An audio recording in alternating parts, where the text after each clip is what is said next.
Welcome to NCBA's Cattleman's Call podcast with host Lane Nordland. Hello, everyone. It's time for another conversation here on the Cattleman's Call podcast. I'm Lane Nordland, and I tell you what, out in Montana, it's still cold. It's snowy. My friends to the north of me, about an hour and a half, got a foot of snow yesterday. And we're not complaining about moisture, but man, we're ready for some springtime moisture and some springtime temperatures, not 15 degrees like it was here this morning. But it's a little bit warmer. They got a little humidity where our next guest is from. Joining us from North Carolina is our friend Jordan O'Neill, a beef cattle nutritionist with Great Plains Livestock Consulting. But Jordan, you were busy here today shipping some cattle out in North Carolina today. Is that right? Yes, sir, Lane. My husband and I, we run a stalker operation, and we buy everything in the fall. So right here around springtime is our time to get them sold, and we shipped out a load of steers this morning. Got one more load of heifers to ship in a month. And what's the weather like over there in North Carolina today? It was cool this morning, and when I say cool for us, it was probably 50. That's probably balmy for you, but cool this morning, and it got up to, about, 70 today by the time it was all said and done. So not bad weather. But you got that humidity, like I said, a little bit of humidity with that cold. That gets cold for us guys with that no humidity weather out here in the West. Yeah, for sure. I showed reining horses, and there was a guy out of Montana that moved to North Carolina in January. And my dad was like, well, this is great for you here. It's probably 30 degrees when he got here. And he said, no, this is the most miserable cold I've ever been in my life. And he had just come from Montana. Well, like I said, that humidity really changes the conversation. But Jordan, thanks for joining us. You know, I know it's been a busy day, but obviously in a lot of our conversations, we like to cover different parts of the livestock sector. And one area that especially a guy being from the West, that I love learning more about is, of course, just the livestock business out on the eastern part of our nation. And of course, being a beef cattle nutritionist, that comes with a whole host of different opportunities and challenges that you work with producers on in your neck of the woods. And like we mentioned, the weather's different. The protein's different in the grass. You're looking at different supplements in terms of the rotations of those pastures as well. But let's just talk a little bit about yourself. I know you just briefly shared that you and your husband do background some cattle down there as well. But let's talk about growing up in the industry and what got you to this point, Jordan. Yeah, for sure. I grew up here in Eastern North Carolina, born and raised. My family's primary income is commercial hogs, so with contract feeding hogs. But other than that, we had cattle and hay to kind of complement the hogs. We didn't do any crops, just cattle and hay and hogs.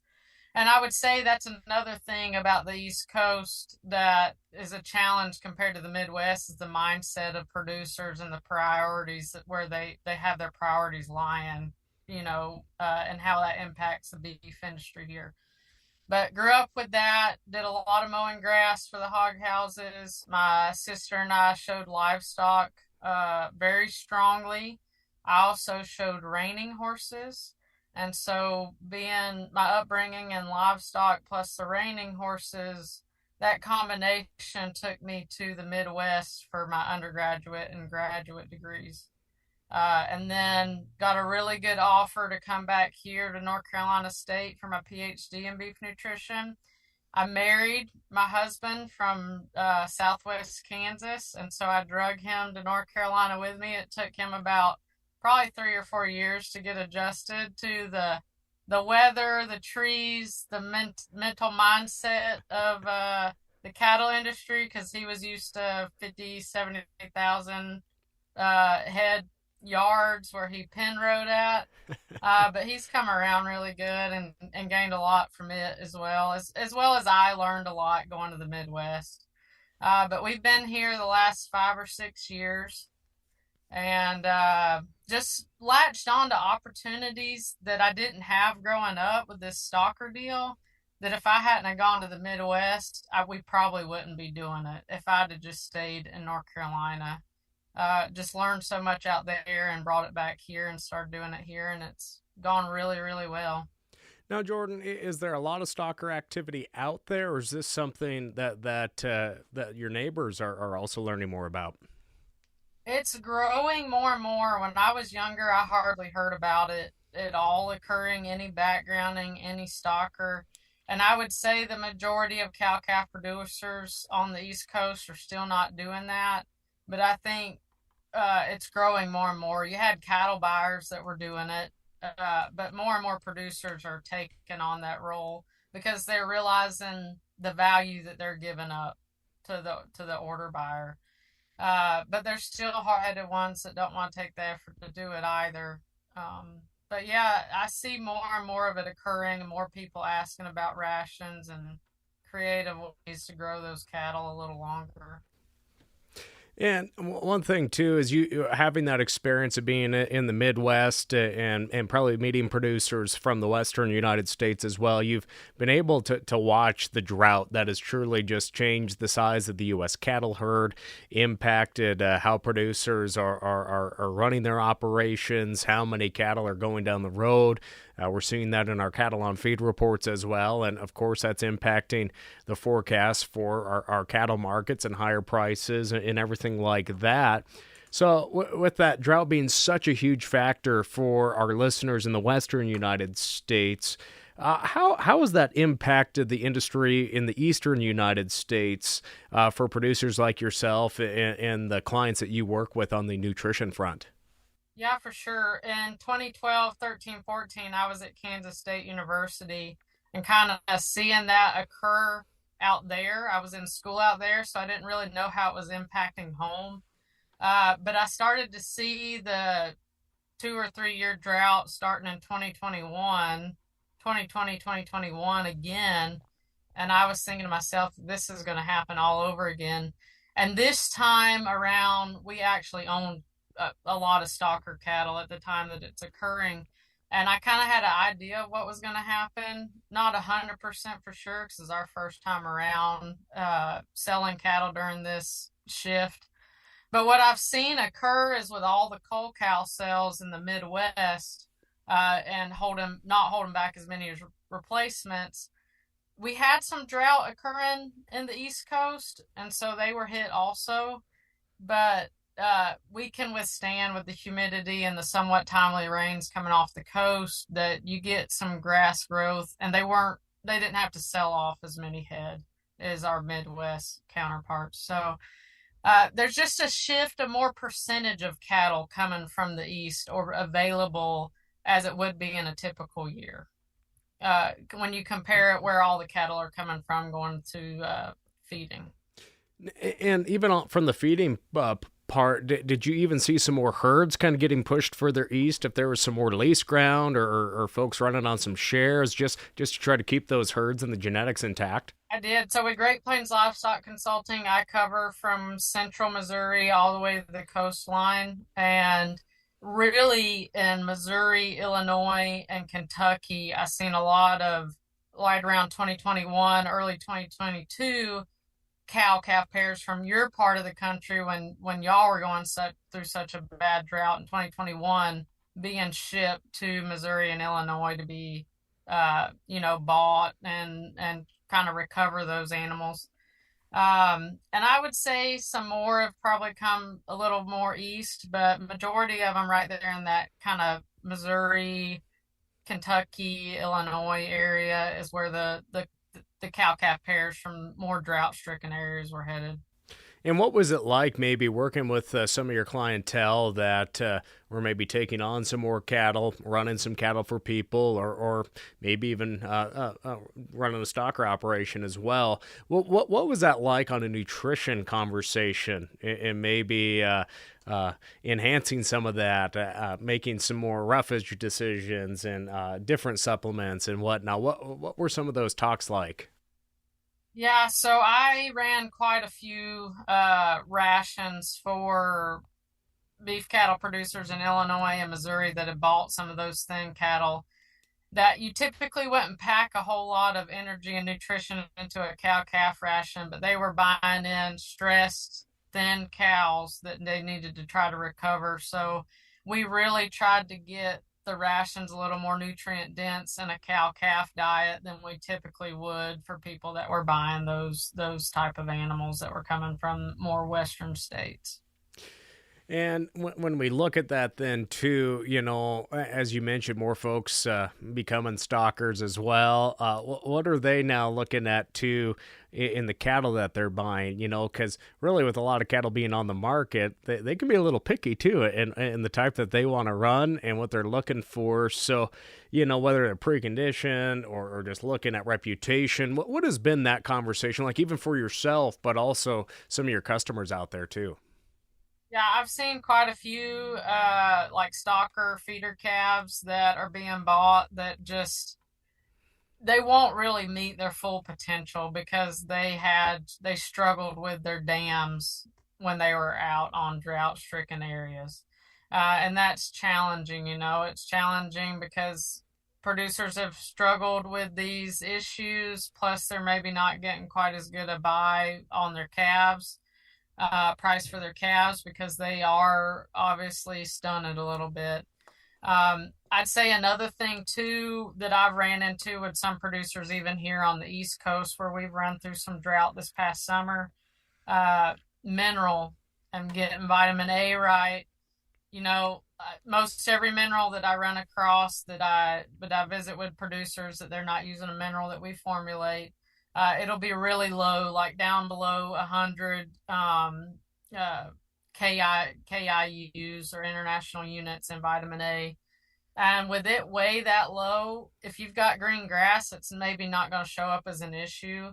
But when you're in a drought stricken area and there's not a lot of green around, you're going to start seeing it when they get ready to have calves.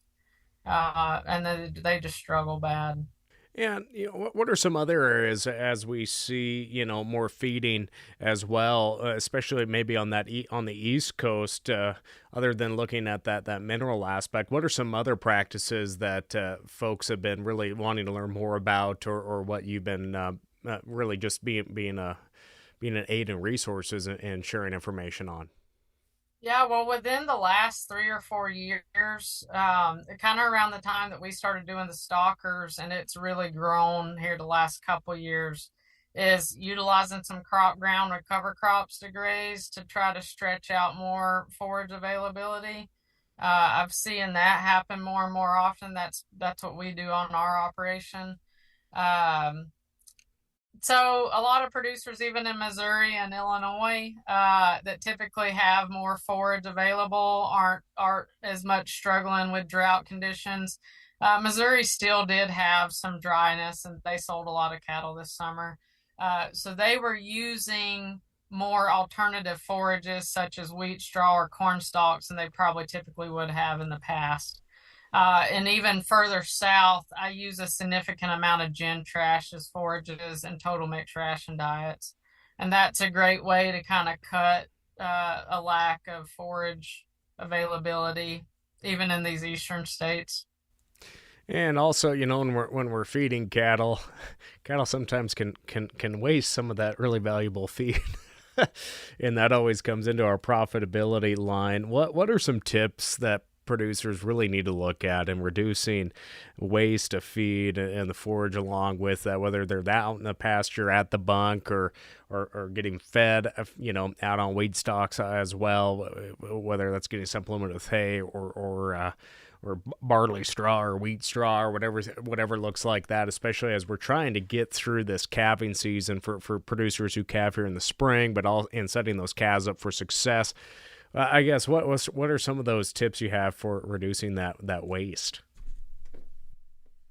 Yeah, so one of the best ways to reduce the forage waste specifically, especially as high as it is right now with input cost and then lack of availability of forage, is getting it in a total mixed ration, or we call it a TMR. I mean, you'll reduce probably around 15 to 20% of feeding waste of forage using that versus putting it out free choice. Other than that, the bell rings work okay. I like being able to, on our operation personally, being able to provide just a certain amount of forage to those animals that they clean up in a quick amount of time. I find that they get it cleaned up faster. And the best way to do that is to really roll it out so you can get more head spaces to the bell than putting it in a bell ring. And that forces them to really clean it up within a shorter amount of time. So that would be one way if you don't have a total mixed ration scenario. But for people that do, or for people that are looking to reduce waste on forage or background their cattle more or grow more cow numbers, and they expect to have a period of time where they're not going to be able to graze because of winter or whatever the case may be, a total mixed ration works really well to use some of those forages that are not the best palatability wise, but to also reduce waste of any forages, whether they're good quality or not. And when we look at a total mixed ration, maybe for a producer, it's on the cow-calf end of things that really isn't too familiar with that, or it's been a few years since they took a nutrition class in college. What are the best? Yeah. What are the tools that you use to formulate that and really expand upon what a TMR is and how producers really should look more at those TMRs as a whole? So that total mixed ration, or TMR, is a great feeding technology. It's a method of feeding that ensures each bite that the animal takes contains an entire nutrient requirement for that animal. So that would be the main staple in that diet of forage for beef cattle. And then grains, which will provide most of your energy source for them. Byproducts provide great protein sources, and then getting the mineral and vitamin and have it all mixed together so that every bite they take, they're getting every piece of it. It's more common in the feedlot, obviously. More cattle being fed. It's not quite got as much forage in those diets, but it works really, really well in growing cattle for people that are backgrounding on the east. Because forage is the main staple. And if it's not palatable and you aren't maybe mixing it with some other ingredients that are more palatable, then they probably aren't consuming the adequate amount of forage they need. Or it's not combined with the energy source and they're eating them separately, so you get variations in intake. And that can be really tough on growing cattle. And, when we're trying to be as efficient as possible on that daily gain, what are some other things producers could do to improve that efficiency? Simple things or maybe new equipment or anything like that you really see that producers can improve what they're doing daily by just maybe a simple change or equipment or whatever that might be, that is also cost effective as well. Yeah, so I've been seeing more and more, and this will help on the TMR ration side if producers just were to decide to go that route. But I've been seeing more and more bale processors, like hay conditioners, so balers that got knives on them, and that helps with cutting the hay length quite a bit. Even if you were going to free choice it, it would help with that. But even in the wagon, it'll cut down some time in the wagon. It'll already have it processed.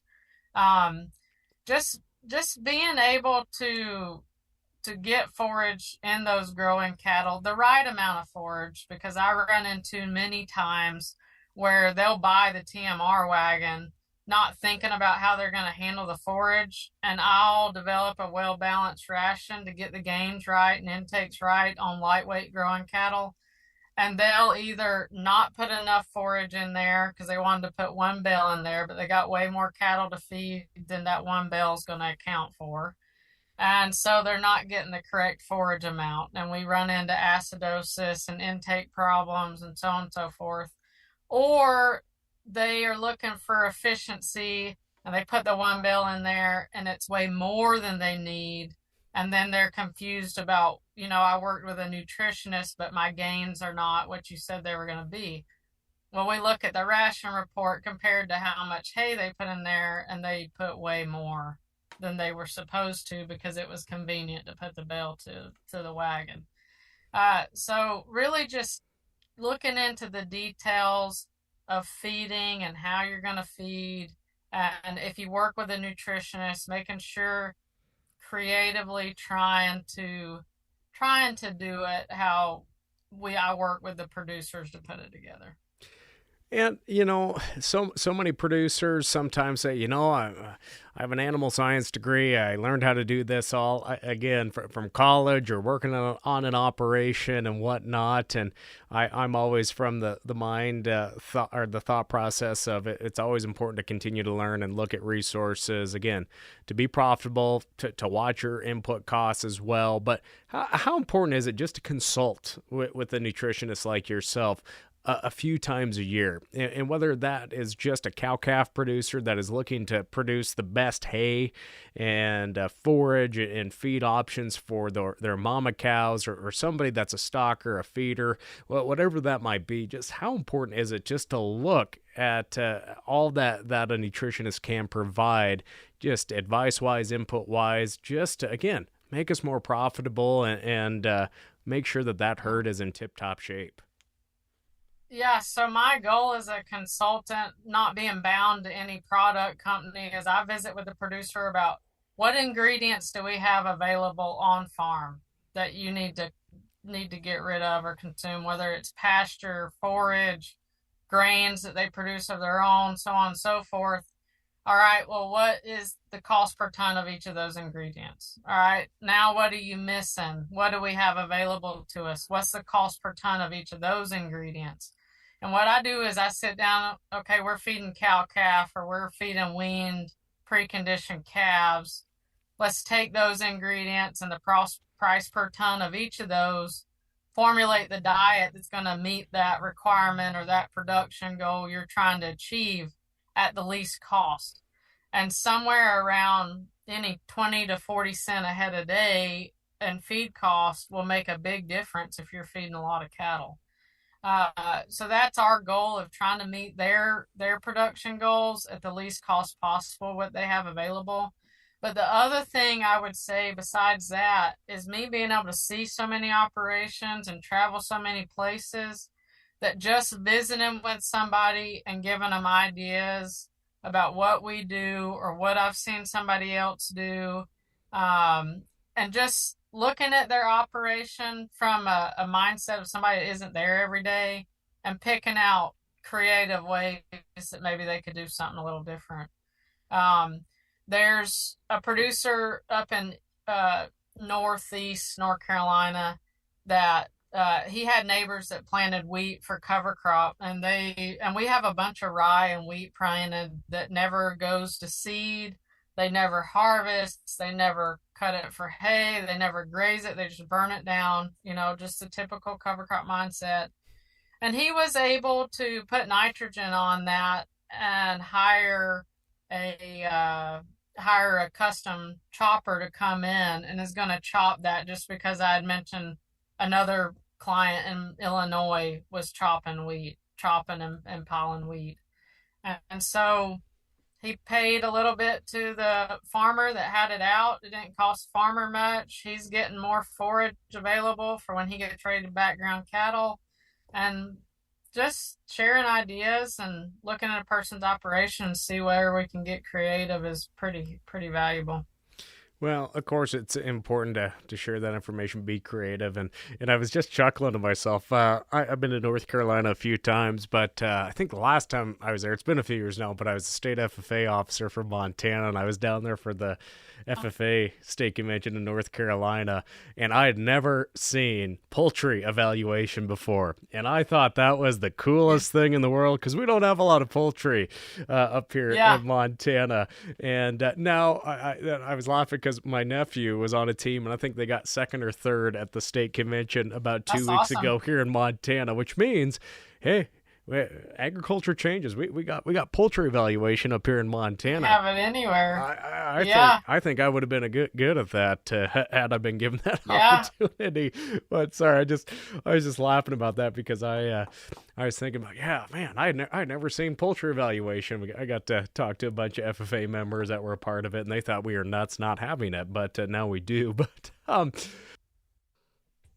can have these opportunities anywhere, and so like poultry and hogs are big here, and that was my dad's main source of income. But you get so locked into one or the other and doing those and managing those correctly that if you've got other enterprises, sometimes they fall by the wayside.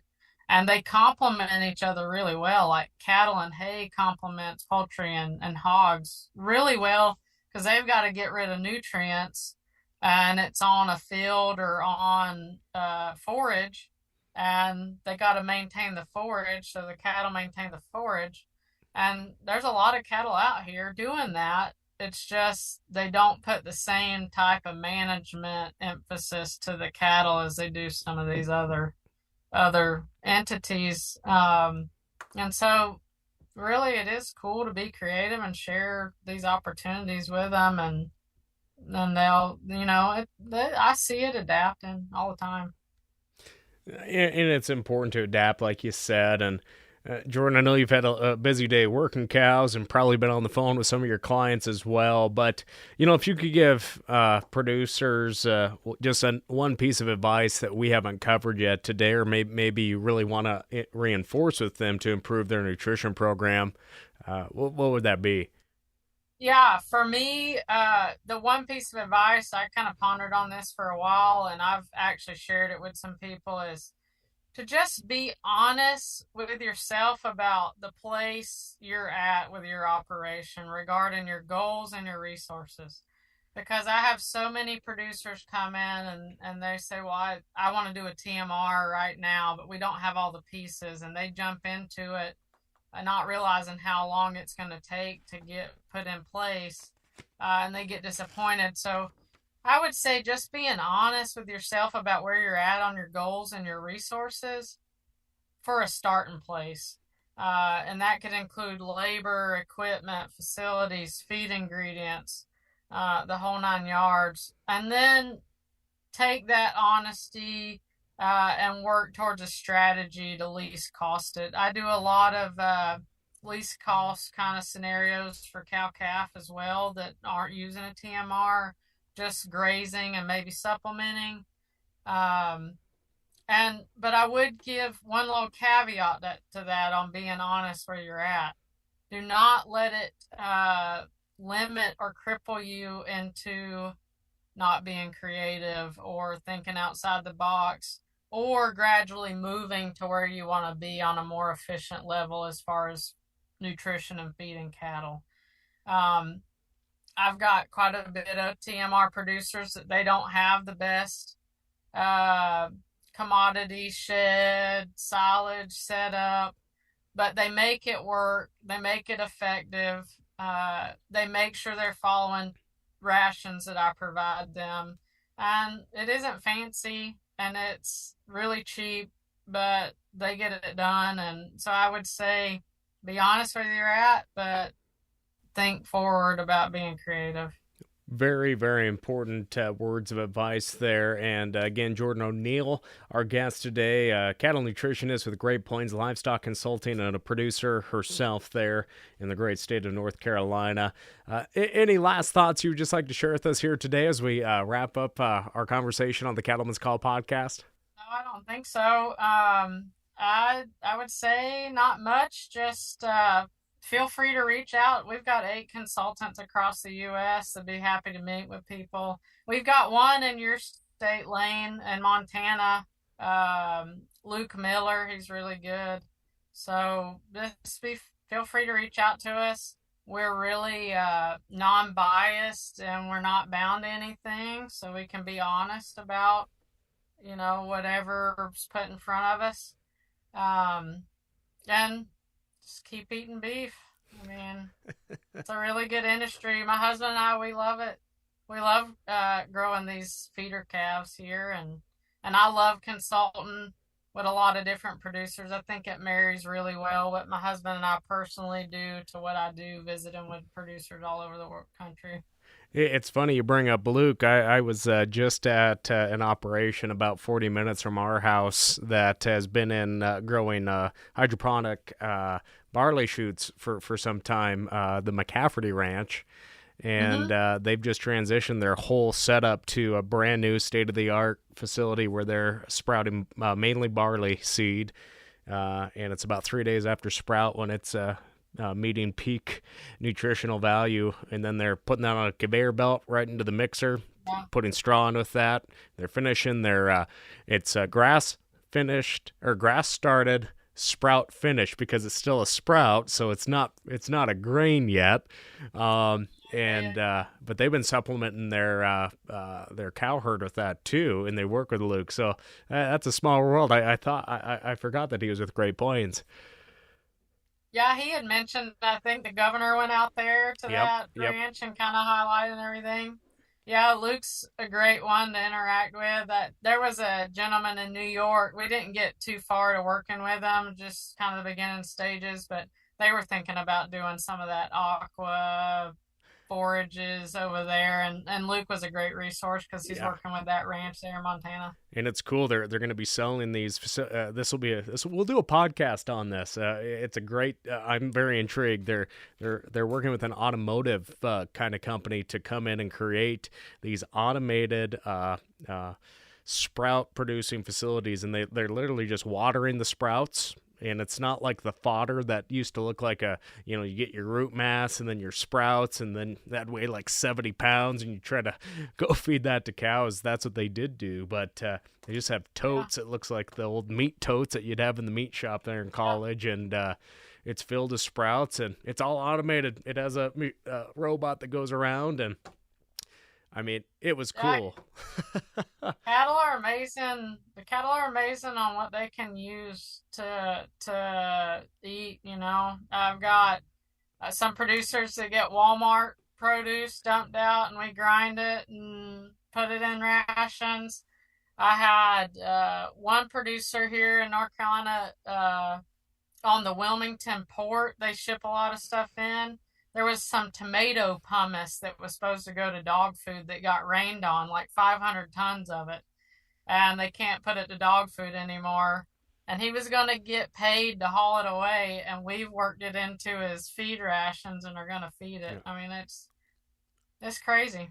It is. So awesome. For our listeners, we'll do something with the McCafferty Ranch here down the road. It's a truly impressive thing. And again, to be able to do that, you got to work with the folks that have the knowledge to help you out, no matter if it's a barley sprout, tomatoes that got rained on, or corn or peas or whatever it might be, and what grows well in your region. And again, it's a great way to also keep some of that money local with some of your fellow farmers and ranchers as well. Well, Jordan, I appreciate you taking some time with us here today. We appreciate it. Yeah. And, Montana State Bobcats almost beat Kansas State there in the round of 64. No, they didn't. They got their butts kicked in the basketball tournament. But it's cool that Montana State's made the NCAA tournament 2 years in a row. So that's good. Yeah, no, we haven't watched much sports.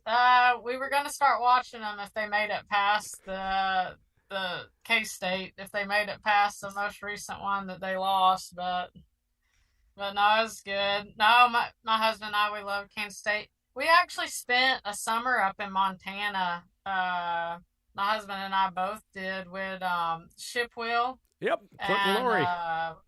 Yeah, Clinton Laurie and Kathy Smith. Had Milk River Genetics. Yep. Yeah, her daughter was on the team with me at Kansas State.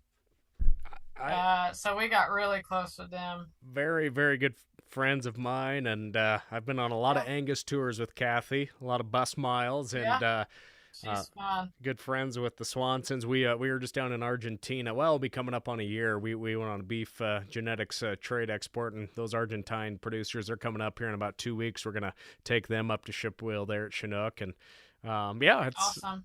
It's a small world. So, but Jordan, very small. I'm gonna let you go because I think we could keep talking about all this, but I know it's a busy day for everybody. Sounds good. Well, friends. Yeah, sounds good. Have a great day. You too, Jordan. Look forward to talking to you another time. That, very, very much so. Friends, thanks for joining us here today on the Cattleman's Call podcast. Thanks to our friend Jordan O'Neill for joining us. I'm Wayne Nordland. We'll catch you next time. Thanks for tuning in to NCBA's Cattleman's Call podcast with Lane Nordland. For more information, visit ncba.org and make sure to subscribe to the podcast today.